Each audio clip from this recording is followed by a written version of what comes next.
स्वागत है आप सभी का एजुकेशन ऑफ आयुर्वेद में। आज भेषज कल्पना की जो एमसीक्यू है उसकी सीरीज़ 5 में हम लोग हैं और निरंतर जो है प्रश्नों का जो काफ़िला है बढ़ता जा रहा है, उनकी संख्या बढ़ती जा रही है। आपकी तैयारी भी अच्छी हो रही है। बहुत सारे ऐसे स्टूडेंट हैं जो हमसे जुड़ भी रहे हैं और बहुत सारे ऐसे स्टूडेंट हैं जो पहले से जुड़े हुए हैं। तो जो तैयारी का जो सिलसिला है बच्चों की तैयारी करने का, उनकी संख्या में भी बढ़ोतरी होती जा रही है और ये एक तरह से अच्छा रिस्पांस है आप सभी की ओर से।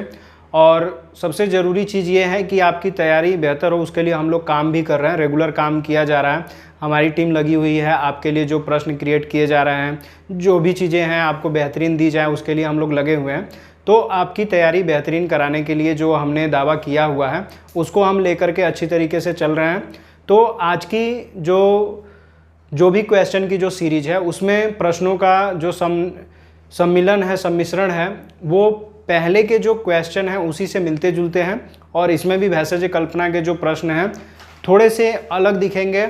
और सभी जो टेस्ट सीरीज़ हैं, जो लोग अलग तरीके से टेस्ट बनाते हैं, उनसे हमारा जो है मैटर थोड़ा सा भिन्न होता है और टॉपिक वाइज होता है। तो देखते हैं पहला प्रश्न इसका। देखिए प्रश्न संख्या 1 क्या कह रहा है। साफ साफ लिखा हुआ है कि आचार्य जीवक ने यवागु के कितने दोष बताए हैं। ठीक है, यवागु के दोष आचार्य जीवक द्वारा कितना बताया गया है। तो इसमें जीवक ने यवागु के दोष जो है अलग अलग तरीके से परिभाषित किए हैं, जिनके अनुसार जो है यवागु के दोष 7 इनके द्वारा गिनवाए गए हैं कि यवागु में 7 दोष होते हैं। और यवागु किसे बोला जा रहा है? जो यव से तैयार, यव मतलब जौ से तैयार किया जाता है। ठीक है, यह एक पेय है, पीने के लिए इसको प्रयोग में लिया जाता है, इसलिए इसमें जो है जल की मात्रा अधिक होती है और इसमें दोषों की संख्या जो है 7 है। आचार्य जीवक ने यवागु के कितने दोष बताए, तो इसमें 7 दोष जो है यवागु में जीवक के द्वारा बताया गया। अगला प्रश्न अगर देखा जाए दूसरा, तो इसमें देखिए क्या कह रहा है आचार्य अग्नि प्रवेश ने चरक संहिता के सूत्र स्थान 2 में कितने प्रकार के यवागु का वर्णन किया है। ठीक है, तो आचार्य अग्नि प्रवेश ने जो चरक संहिता है, चरक संहिता के सूत्र स्थान 2 में कितने प्रकार के यवागु का वर्णन किया है। तो यवागुओं की संख्या अग्नि प्रवेश के द्वारा जो है 28 की गई है। कितनी की गई है? 28 यवागुओं की जो वर्णन है इनके द्वारा किया गया है, याद रहेगा। उसी तरह से अगला जो प्रश्न है तीसरा, इसमें देखिए तीसरे में कह रहा है इनमें से भात के दोष के अंतर्गत है। आपको बता दें कि भेषज कल्पना में भात को ओदन कहा गया है। क्या कहा गया है? ओदन। तो ओदन के दोष कौन से हैं इसमें से? ठीक है, ओदन के दोष कौन से हैं? तो ओदन का दोष जो है गुरु और दुष्पाच्य, इसलिए ओदन को कम खाने के लिए बोला गया है। ओदन गुरु होता है। कई लोगों को लगता है कि नहीं चावल या भात जो है हल्का होता है, सुपाच्य होता है, तो आप गलत हो, ऐसा नहीं है। भात जो है गुरु होता है और सुपाच्य नहीं होता है, दुष्पाच्य होता है। तो इसलिए इसके दोष जो है 2 बताए गए, दुष्पाच्य और गुरु। तो ये दोनों जो ऑप्शन है बी और सी, ये वाला सही होगा। ठीक है, बात करते हैं आपके कमेंट की। बहुत सारे ऐसे स्टूडेंट हैं जिनके कमेंट आ रहे हैं कि सर भेषज कल्पना में जो आप पढ़ा रहे हैं उसके कुछ फार्मूले भी होते होंगे। तो आपकी बात हम समझ रहे हैं। फार्मूले का मतलब आपके कहने का मतलब है शॉर्ट ट्रिक। तो शॉर्ट ट्रिक जो है ऐसा नहीं है कि शॉर्ट ट्रिक आपको दे दिया जाए और आप तैयार कर लोगे। किसी तरीके से उलझुल शॉर्ट ट्रिक अगर बता भी दिया जाए तो जो बच्चे पढ़ रहे हैं उनके लिए दिक्कत हो जाएगी। कोई शॉर्ट ट्रिक नहीं होता है। और आपको बता दें किसी चीज़ को याद करने के लिए अगर शॉर्ट ट्रिक दे भी दिया जाए तो बाद में वह जो है समस्या उत्पन्न करती है और हर तरीके से आपको वह उलझा सकती है। इसलिए यहाँ पे कोई ऐसा शॉर्ट ट्रिक नहीं है।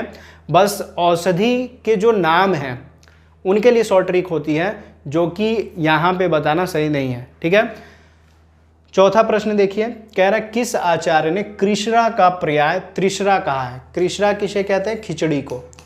कृष्णा किसे कहा जाता है? खिचड़ी को। तो किस आचार्य ने कृष्णा को त्रिशरा भी कहा है? तो आचार्य का नाम है गोविंद दास। आचार्य गोविंद दास ने कृष्णा को त्रिशरा भी कहा है। मतलब कि हम जो खिचड़ी या कृष्णा भेषज कल्पना में पढ़ते हैं उसे हम त्रिशरा भी कह सकते हैं। कोई कन्फ्यूजन की बात नहीं होनी चाहिए।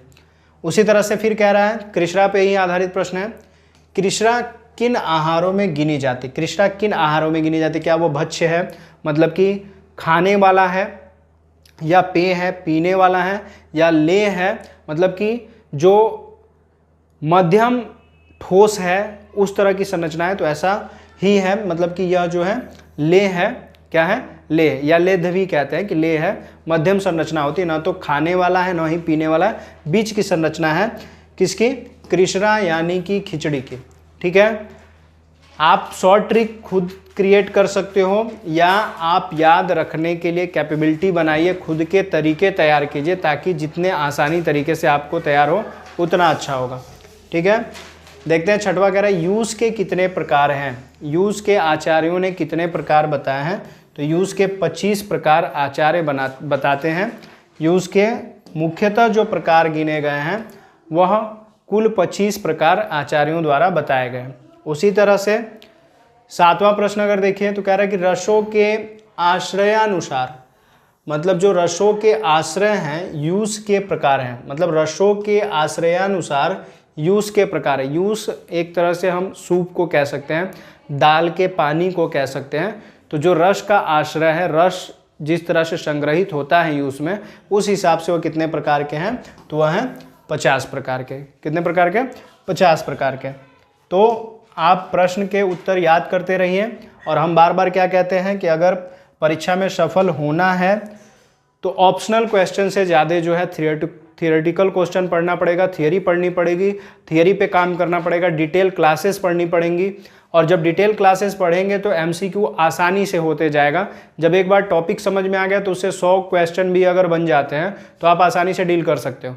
बहुत सारे ऐसे विद्यार्थी हैं जिनको दिमाग में ये रह रहा है कि नहीं सर आकर के एक ही बार 3000 प्रश्न बता देंगे और हम याद कर लेंगे और परीक्षा में पास हो जाएंगे। तो ऐसा कुछ नहीं है। 3000 प्रश्न हम बना भी दें तो उसमें कोई फायदा नहीं होगा जब तक आप टॉपिक क्लियर ना हो, आपका डाउट्स क्लियर नहीं हो, टॉपिक ना क्लियर हो, तो आप कुछ नहीं कर पाओगे। ठीक है, तो डिटेल क्लासेस जो हैं जब तक आप नहीं करेंगे, हमारे ऐप पे डिटेल क्लासेस पढ़ाई जा रही हैं, आपको पता है बहुत सारे विद्यार्थी जुड़े हुए हैं, क्लासेस कर रहे हैं। तो आप अब देर मत कीजिए, डिटेल क्लासेस हमसे ज्वाइन कीजिए, और वहाँ पे आपको पता चलेगा कि पढ़ने का सही तरीका क्या है।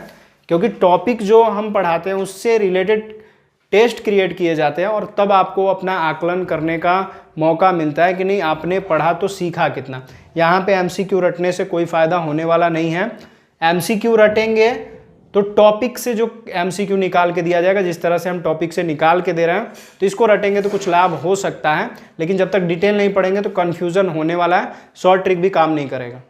कह रहा है बुद्ध कह रहे हैं वृद्ध जीवक। जीवक एक आचार्य हैं और एक वृद्ध जीवक जो हैं उन्हीं के वंश हैं। तो वृद्ध जीवक ने यूष को क्या कहा है? ठीक है, यूष को वृद्ध जीवक क्या कहते हैं? तो वो कहते हैं द्रव योनयः। क्या कहते हैं? द्रव योनयः। वृद्ध जीवक ने यूष को कहा है। उसी तरह से अगला प्रश्न 9वां अगर देखा जाए तो 9वें प्रश्न में क्या कह रहा है? कह रहा है आचार्य अग्निवेश ने मंथ के इनमें से जो प्रकार बताए हैं वो हैं। मंथ के प्रकार अग्निवेश जो बताते हैं वो कौन से हैं? तो वो ए और बी हैं। पहला है संतर्पण और दूसरा है अपतर्पण। तो मंथ जो है संतर्पण भी करता है और अपतर्पण भी करता है। संतर्पण जो है शरीर में वृद्धि का वाहक है और अपतर्पण जो है वृद्धि को कम करने वाला उपक्रम है। ठीक है, उसी तरह से 10वां नंबर अगर देखें, प्रश्न संख्या 10, इसमें पानक से संबंधित प्रश्न है, पेया से। कह रहा है कि पानक को लोक भाषा में और क्या कहते हैं? पानक को हम क्या कहते हैं? पानक को हम सिंपली जो है शरबत से समझ सकते हैं। जितने भी शरबत बनते हैं वो सभी पानक की कैटेगरी में आते हैं। तो पानक को पना कहा जाता है। लोक भाषा में क्या कहते हैं? पना कहते हैं, या कई जगहों पे पेया भी कहा जाता है। तो इस तरह से पानक को हम क्या कहते हैं? पना। याद रखना है। 11 नंबर प्रश्न में चलिए, यहाँ पे अगर देखें तो फिर ये भी पानक से ही है। कह रहा पानक किन दोषों में लाभकर है? पानक किन दोषों में लाभ पहुँचाता है? तो वह लाभ पहुँचाता है दाह में, मूत्र विकार में, उपदंश में, यानी कि सभी में यह लाभ पहुँचाता है। किस में पहुँचाता है लाभ? सभी में। दाह मतलब अगर जलन होती है, मूत्र विकार अगर मूत्र से संबंधित विकार है, उपदंश अगर आपके शरीर में उष्णता बढ़ी है, लूह लगा हुआ है जैसे समझ सकते हैं, या गर्मी के थपेड़े लगे हुए हैं, तो उसमें पानक जो है कार्य करता है।